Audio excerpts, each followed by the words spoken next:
સત્યની સાથે જનતાનો અવાજ।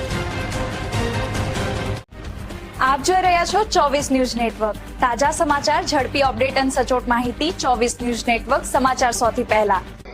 દેગામના ઓવડા તળાવમાં ગંદકીનું સામ્રાજ્ય, નગરજનોમાં ભારે રોષ। ગાંધીનગર જિલ્લાના દેગામ નગરપાલિકા કચેરી સામે આવેલા ઓવડા ગાર્ડનનું તળાવ જે ઘણા સમયથી ગંદકી અને દૂષિત પાણીના કારણે ખદબદી રહ્યું હોવાના આક્ષેપો વચ્ચે નગરજનોમાં ભારે રોષ ફેલાયો છે।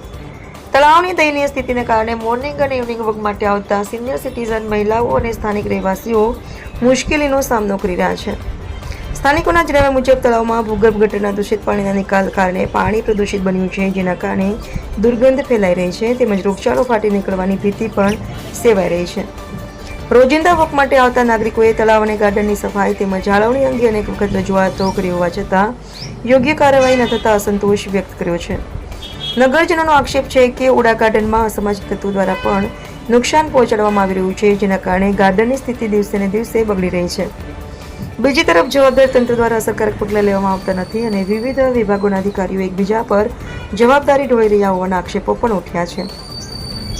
સ્થાનિક રહેવાસીઓ અને સિનિયર સિટીઝનોએ તળાવની તાત્કાલિક સફાઈ, ગટરના પાણીના નિકાલની સમસ્યાનું નિરાકરણ અને ગાર્ડનની નિયમિત જાળવણી માટે માંગ ઉઠાવી છે।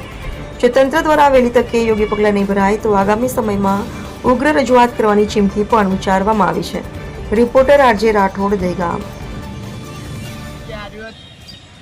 બીજું કશું કરવાની જરૂર નથી, ખાલી કાર્યવાહી અમે એમ કહેવા માંગીએ છીએ, આ ખાલી આ તળાવનો કચરો બધો બહાર નીકાળ દો તો સારામાં સારું છે અમારા માટે, કારણ કે અમે ઝૂંપડપટ્ટીમાં રહીએ છીએ।